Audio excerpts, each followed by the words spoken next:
Hello and welcome. My name is Nashad Rahman and I'm coming to you from Pekalongan, a historic batik city on the northern coast of Central Java, Indonesia. I want to start with a question. Imagine you ask someone a favor and they smile, nod and say, yes. A week later, nothing happens. Were they lying to you? In many cultures that would feel dishonest. But in Javanese, the culture that yes might have meant something far more complicated. Today, I want to take you inside of a system of behavior so deeply woven into daily life here that most Japanese people don't even think of it as a system. They just call it unggah ungguh, Javanese etiquette. Unggah ungguh literally refers to rising and falling. Like steps, it describes the proper way to behave, speak, and even move your body depending on who you are with. Someone older, someone of higher social status, a stranger, or a close friend. It isn't just politeness in the way of a foreigner might understand being polite. It's a full code covering how you speak. Javanese actually has different vocabulary levels depending on who you're talking to. How you sit, stand, and walk in front of others. How you offer or receive something with your hands. How you disagree, or rather, how you almost never disagree directly. I grew up around this without ever being formally taught. You absorb it the way you absorb your first language, just by watching your grandmother, your neighbors, your teachers. To understand where this comes from, we have to go back to the Javanese royal courts, the Kraton of Surakarta and Yogyakarta, which trace their roots to the old Mataram kingdom. In these courts, social hierarchy was everything. A commoner did not speak to a king in the same way he spoke to his neighbor. Over centuries, this hierarchy shaped the Javanese language itself, splitting into levels. Loko, casual everyday language used with close friends, family, or people younger or equal to you. Kromo, the polite formal register used to when speaking to elders, strangers, or people of higher status. Kromo Ingel, an even higher, more honorific form, historically reserved for royalty, now used to show deep respect to elders or highly respected figures. Even though Indonesia is a republic now, and the Kraton no longer rules politically, this layered way of speaking and behaving never disappeared. It simply moved out of the place and into ordinary homes, office, and village. Including here in the Pantura, the north coast region of Central Java that includes Batang, Pekalongan, Pemalang, and Tegal. I want to pause here on something important because my hometown adds an interesting layers to this story. Pekalongan was a royal court city. It was a pasisir, a coastal trading port. For centuries, ships brought Chinese, Arab, and other trades here. And they settled, intermarried, and built business alongside local Javanese families. That's actually part of why Pekalongan became famous as Kota Batik, the Batik city, because this mixing of cultures produced some of the most distinctive, colorful batik patterns in Java, quite different from the more restrained, symbolic pattern of the island royal courts. That trading port history also shaped our social etiquette. Merchant towns like Pekalongan tend to be more pragmatic and less obsessed with rigid hierarchy than cities, because trade requires talking easily with strangers, negotiating and moving between different communities. This is part of why the whole Pantura coast, including Pekalongan, Pemalang, and Tegal, is known across Java for its dialect, Bahasa Ngapak, which is louder, more direct, and more egalitarian. That trading port history also shaped our social etiquette. Merchant towns like Pekalongan tend to be more pragmatic and less obsessed with rigid hierarchy than cities. because trade requires talking easily with strangers, negotiating and moving between different communities. This is part of why the whole Pantura coast, including Pekalongan, Pemalang, and Tegal, is known across Java for its dialect, Bahasa Ngapa, which is louder, more direct, and more egalitarian than the softer, highly hierarchical speech of Solo and Yogyakarta. People here still practice unggah-ungguh but with noticeably less formality. So even with Japanese culture, there's a spectrum, and growing up in Pekalongan put me on the more relaxed and trade-shaped end of it. Unggah-ungguh isn't really about rules for their own sake. It expresses a handful of deep values. There's respect for hierarchy and age. Hormat. Elders are treated with visible difference. Not because younger people are weak, but because age is seen as a carrying wisdom and social weight. Then harmony over confrontation.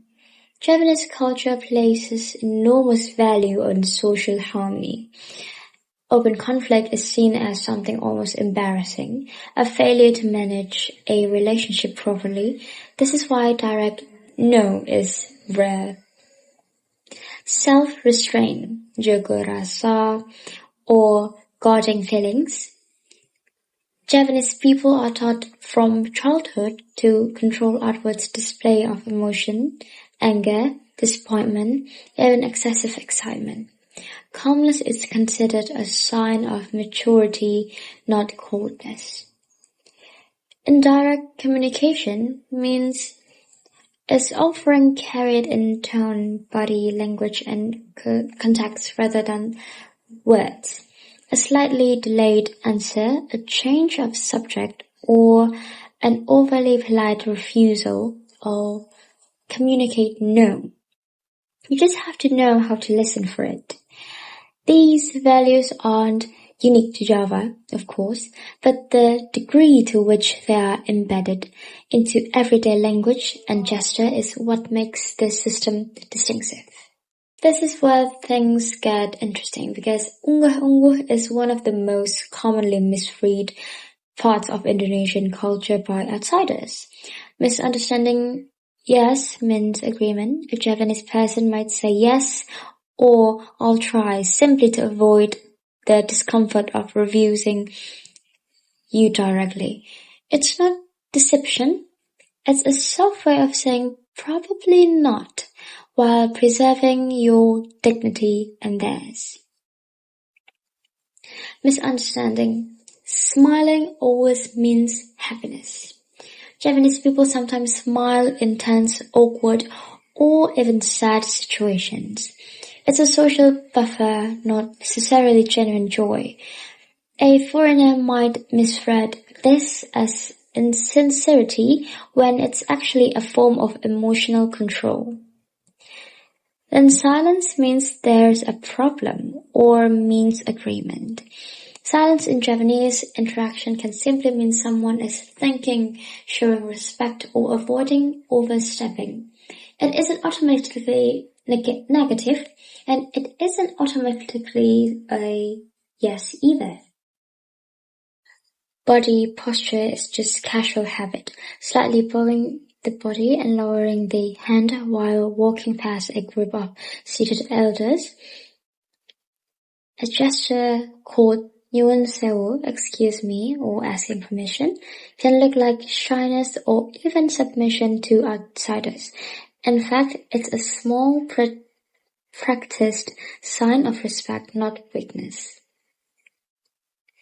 The common thread here is this: Japanese communication often prioritizes preserving the relationship over transmitting information as directly as possible.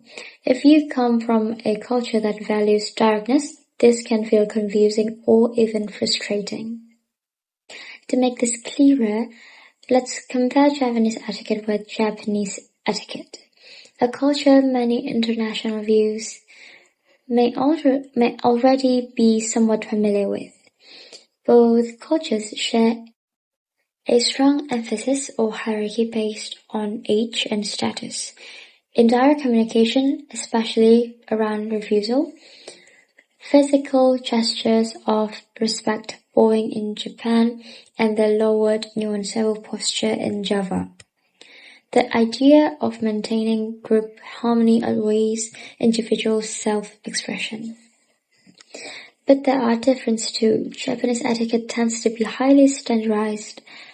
There were widely agreed upon rules for bowing angles, business card exchanges, and speech formality, often taught explicitly. Javanese etiquette, by contrast, is far less codified.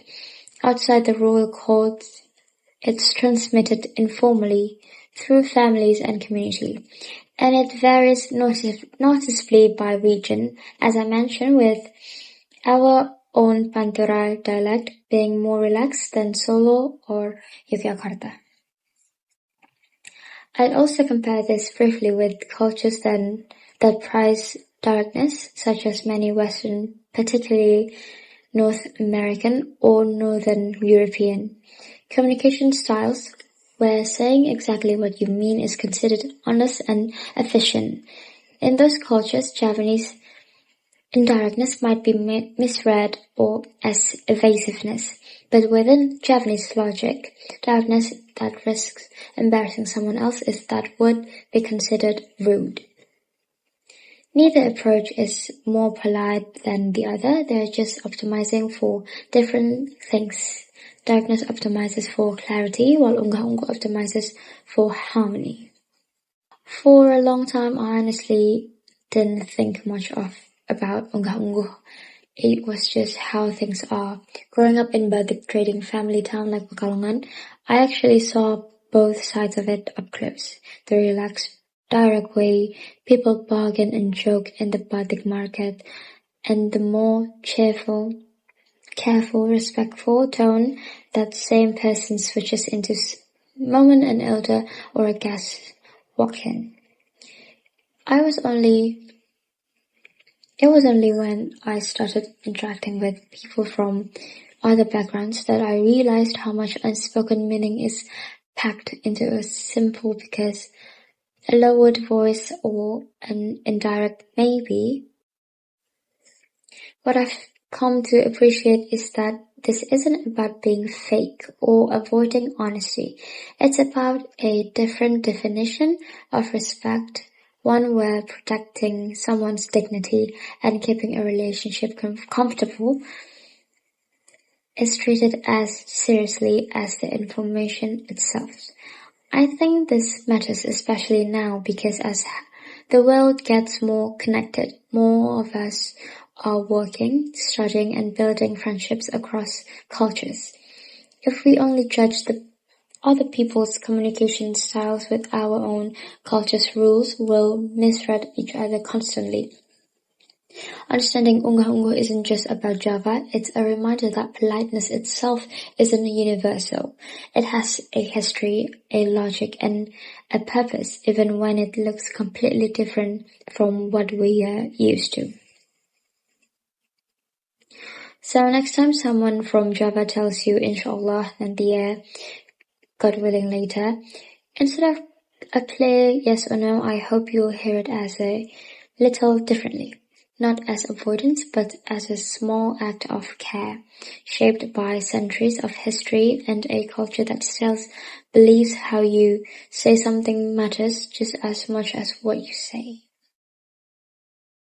So the next time someone from Java tells you Inshallah nanti God willing later, instead of clear yes or no, I hope you will hear it as a little differently. Not as in like avoidance, but as a small act of care shaped by centuries of historic and culture that still believes how you say something matters just as much as what you say.